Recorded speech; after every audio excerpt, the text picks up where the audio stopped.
So even though Cold War has just been released, as is tradition with the Call of Duty community, instead of cherishing and appreciating what you have, the Call of Duty community instead looks towards the next release. So we're expecting a new game in November or October time. We don't know yet. Potentially even later. Who knows with the pandemic going on? So Keshav, talk us through, because there's been a lot of drama around who's going to develop the game, who's going to be in charge, all that jazz. Yeah, so I mean, the rumor started on New Year's Eve when Sledgehammer Games dropped a tweet that was like "Power off, power on, Happy New Year." They've been really, really quiet in the shadows for the last several years. A lot of us have, been wondering what they've been up to, right? I mean, they disappeared after Call of Duty World War II. They had a very, very rough year that year. They lost almost 100 plus developers. Michael Condrey and Glenn Schofield, their co-founders, also left to other places, and so the studio kind of fell apart. And not many people knew what was going to happen for them next. We saw, Raven and Treyarch had to step up and make a 2020 game, which was supposed to be Sledgehammer. But Sledgehammer Games has made a lot of progress over the last several years, right? I mean, we saw, Tom Henderson, long sensation YouTuber, came out and said that Sledgehammer is working on this year's game, which, at the end of the day, it lines up with the timeline that exists right now. Infinity Ward just came off a very hectic year of supporting Modern Warfare with the biggest content drops I think we've ever seen post-launch. We had Raven do Warzone and the Cold War campaign, Treyarch on Cold War. So I mean, it leaves only Sledgehammer Games as the studio that's been, building the foundation to make the 2021 game. And we know Activision, they're not going to skip a year no matter how bad things get. They'll pump something out. So, yep. Sledgehammer Games, right? I think they're up this year. The studio has rebuilt a lot. They announced, I believe, a couple of weeks ago, they hired 150 new developers in 2020 alone. They have That's a lot of developers. I think they doubled their studio size. They're over 300 now. And they have an office in San Francisco, an office in Australia. So they've really been rebuilding their studio. They call it themselves the decade 2 of their studio, this kind of period.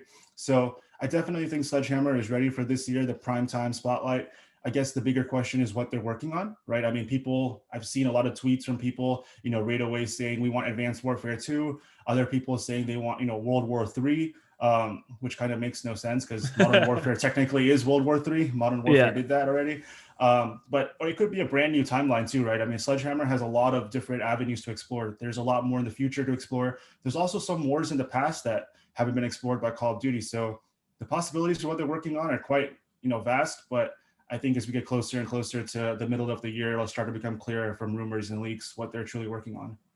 I mean, I remember there was just a huge fallout after World War II with Sledgehammer. And it just seemed like the confidence in the studio just kind of really fell out from Activision. Obviously, we had the big names leaving. But yeah, to be honest, I'm a little concerned about Sledgehammer coming in. I didn't mind World War II actually, but I really didn't like Advanced Warfare. And I find it really bizarre that when Advanced Warfare came out and everyone was playing it, I don't remember anyone saying a single good thing about it. It was slayed to the death. It was essentially like Titanfall. You basically had all these mechs. You were jumping up in the sky. When you were watching a pro match, half the time they were fighting in the air. It was insane. Mm-hmm. So for me, I'm really concerned because I would hate to see Advanced Warfare 2. I don't care what that game was not. I did not like that game. For me, Call of Duty, there was a whole hoo-ha about boots on the ground when it finally came back. I think Warzone's proved that people want that boots on the ground kind of gameplay. I know that my friends personally wouldn't want to play it, friends who from outside of esports and gaming. I know they like playing Warzone, but I know for a fact that they wouldn't be interested in playing Advanced Warfare 2. And I just don't understand why there's so much demand for people wanting it back. But I guess it's just the Call of Duty community always just wants what it doesn't have at the time. So, yeah, I mean, in 2014, Sledgehammer ushered in that whole, exosuits, double jump, craziness in Call of Duty world. And I think, 3 games in a row really pissed off people. They had 3 back-to-back games of that weird movement system. I think if they had spread out the games with that movement system, we might be in a different place today. But 3 years in a row was rough.